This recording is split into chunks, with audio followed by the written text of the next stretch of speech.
Secara umum, kita ketahui datangnya Inggris ke Indonesia yang terjadi karena konflik antar Inggris dan Perancis pada awal abad ke-19 menjadi pemicu utama. Ketika Perancis menguasai Belanda, otomatis wilayah jajahan Belanda termasuk Nusantara juga berada di bawah kendali Perancis. Dengan peluang tersebut, pada tahun 1811 pasukan Inggris mendarat di Batavia, tepatnya di Jakarta, dan berhasil mengalahkan pasukan Belanda. Lalu terjadilah perjanjian kapitulasi Tuntang, yakni penyerahan kekuasaan Nusantara dari Belanda ke tangan Inggris. Yang kita ketahui, masa penjajahan Inggris sangat singkat karena perang Napoleon. Lalu setelahnya ada perjanjian London yang mengembalikan kekuasaan Inggris di Nusantara kembali kepada Belanda. Nah, dari sinilah kita kenal Gubernur Jenderal Inggris yakni Thomas Stamford Raffles dengan segala pengaruhnya terhadap Nusantara. Saat ia masih berkuasa di Batavia, kita juga mengenal sosok beliau tersebut sebagai sosok yang suka meneliti flora dan fauna di Nusantara. Namun, ternyata sebelum itu bangsa Inggris dan Nusantara telah menjalani hubungan atau setidaknya tahu akan keberadaan satu sama lain. Kontak awal bahasa Inggris dengan Nusantara lebih bersifat eksploratif dan dagang, bukan langsung dengan tujuan penjajahan seperti yang dilakukan oleh bangsa-bangsa Eropa lain. Bangsa Inggris mulai tertarik untuk berdagang ke Nusantara pada abad ke-16, terdorong oleh motivasi yang sama dengan bangsa Eropa lainnya, seperti mencari rempah-rempah, emas, dan memperluas pengaruhnya. Beberapa faktor yang mendorong kedatangan mereka adalah: yang pertama, keberhasilan bangsa Portugis dan Spanyol. Keberhasilan kedua bangsa ini dalam menguasai jalur perdagangan rempah-rempah di Asia Tenggara menginspirasi Inggris untuk ikut serta. Yang kedua, perkembangan teknologi pelayaran. Penemuan kompas, kapal layar yang lebih baik, dan peta yang lebih akurat memungkinkan bangsa Inggris untuk melakukan pelayaran jarak jauh. Meskipun tidak ada catatan yang spesifik mengenai tempat pertama kali bangsa Inggris menginjakkan kaki di Nusantara, namun Banten merupakan salah satu pusat perdagangan yang paling sering menjadi tujuan mereka pada awal abad ke-17. Banten dengan letaknya yang strategis di pesisir utara Jawa menjadi titik pertemuan antara pedagang-pedagang dari berbagai bangsa. Beberapa penjelajah Inggris yang terkenal melakukan pelayaran ke Nusantara antara lain: yang pertama, Francis Drake dan Thomas Cavendish.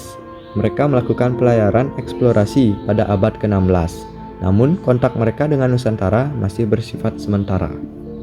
Yang kedua, Sir James Lancaster. Pada tahun 1602, ia memimpin sebuah ekspedisi ke Banten dan berhasil menjalin hubungan dagang dengan Sultan Banten. Respon masyarakat sekitar mengenai kedatangan bangsa Inggris. Secara umum, masyarakat Nusantara, khususnya para penguasa kerajaan-kerajaan, menyambut baik kedatangan bangsa Eropa termasuk bangsa Inggris. Hal ini dikarenakan: yang pertama, peluang perdagangan. Kedatangan bangsa Eropa membuka peluang baru bagi masyarakat Nusantara untuk berdagang berbagai komoditas, terutama rempah-rempah. Kedua, teknologi. Bangsa Eropa membawa teknologi baru yang menarik minat para penguasa, seperti senjata api dan kapal-kapal yang lebih canggih. Tiga, diplomasi. Bangsa Eropa seringkali menawarkan perjanjian persahabatan dan perlindungan kepada kerajaan-kerajaan Nusantara. Namun, seiring berjalannya waktu, hubungan antara bangsa Eropa dan masyarakat Nusantara menjadi semakin kompleks. Persaingan dagang, perebutan wilayah, dan perbedaan budaya seringkali memicu konflik. Dari situasi tersebut dapat disimpulkan bahwa respon dari masyarakat Nusantara akan kedatangan bangsa Inggris dapat dibedakan menjadi dua, yakni sambutan hangat. Beberapa kerajaan di Nusantara seperti Banten menyambut sangat baik kedatangan bangsa Inggris dan memberikan izin untuk mendirikan kantor dagang karena mereka melihat ada peluang besar untuk menjalin hubungan dagang yang menguntungkan. Yang kedua, ada sikap waspada. berbeda. Kerajaan-kerajaan lain yang telah menjalin hubungan dagang dengan bangsa Portugis dan Spanyol cenderung lebih waspada terhadap kedatangan bangsa Inggris, karena mereka khawatir akan saingan dagang dan pengaruh politik yang mungkin timbul begitu saja. Meskipun masa penjajahan Inggris di Indonesia itu relatif singkat, yang diperkirakan hanya selama 5 tahun pada 1811 hingga 1816. Namun, kebijakan-kebijakan yang bahasa Inggris terapkan memberikan dampak yang sangat signifikan terhadap sejarah Indonesia. Tokoh Thomas Stamford Raffles ialah figur utama di balik kebijakan Inggris. Thomas Stamford Raffles adalah seorang gubernur jenderal Inggris yang memainkan peran sentral dalam membentuk kebijakan kolonial di Indonesia. Beberapa kebijakan penting yang ia terapkan antara lain, yang pertama ialah sistem land rent. Raffles menerapkan sistem sewa tanah atau land rent sebagai pengganti sistem kerja rodi yang sebelumnya diberlakukan oleh bangsa Belanda. Sistem ini mengharuskan petani membayar pajak tanah kepada pemerintah. Meskipun bertujuan untuk meringankan beban rakyat, namun dalam praktiknya sistem ini seringkali memberatkan petani kecil. Kedua ialah pembagian administratif. Raffles membagi Pulau Jawa menjadi 16 residen dengan tujuan untuk mempermudah administrasi dan pengawasannya. Sistem pembagian ini kemudian diadopsi oleh pemerintah Belanda pada masa kolonialnya. Yang ketiga adalah pengembangan pendidikan. Raffles mendorong pengembangan pendidikan dan kebudayaan. Ia mendirikan sekolah-sekolah, melakukan penelitian terhadap sejarah dan budaya Nusantara, serta melakukan pemugaran terhadap candi-candi seperti Borobudur dan Prambanan. Yang keempat atau yang terakhir adalah penghapusan perbudakan. Raffles menghapuskan sistem perbudakan yang sebelumnya marak di Indonesia. Dilanjutkan dengan perbandingannya dengan kebijakan Belanda. Secara umum, kebijakan Inggris di Indonesia cenderung lebih moderat dibandingkan dengan kebijakan Belanda. Raffles misalnya, lebih memperhatikan aspek kemanusiaan dan berusaha untuk membangun hubungan yang baik dengan masyarakat lokal. Namun pada dasarnya, tujuan utama kedua negara kolonial ini adalah sama, yaitu menguasai sumber daya alam dan memperluas pengaruh mereka di kawasan Asia Tenggara.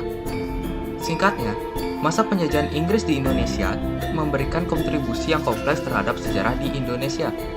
Di satu sisi, beberapa kebijakan mereka memberikan dampak positif bagi masyarakat. Di sisi lain, tujuan utama mereka sebagai penjajah tetaplah untuk mengeksploitasi sumber daya alam dan memperkuat kekuasaan mereka. Adapun dampak-dampak kebijakan yang dilakukan oleh pemerintah Inggris saat penjajahan di Nusantara yang memiliki dampak negatif serta positif atau pro dan kontra. Dalam segi positifnya, beberapa kebijakan dari pemerintah Raffles, yaitu pemerintah kolonial Inggris di Nusantara, memberikan kebijakan seperti penghapusan kerja rodi dan perbudakan sehingga memberi dampak positif bagi masyarakat. Yang kedua, upaya Raffles dalam bidang pendidikan dan kebudayaan memberikan kontribusi bagi pelestarian warisan budaya. Yang ketiga, Raffles mendorong penelitian dan penulisan sejarah tentang Nusantara sehingga meningkatkan pemahaman tentang identitas dan asal-usul bangsa Indonesia. Namun dari segi positif tersebut pasti ada hal yang berkaitan dalam negatifnya. Nah, dalam segi negatif yang dilakukan oleh bangsa Inggris di Nusantara, yang pertama yaitu sistem land rent, ialah sistem kebijakan sewa tanah atau pajak tanah yang diterapkan di bangsa Indonesia pada masa penjajahan Inggris.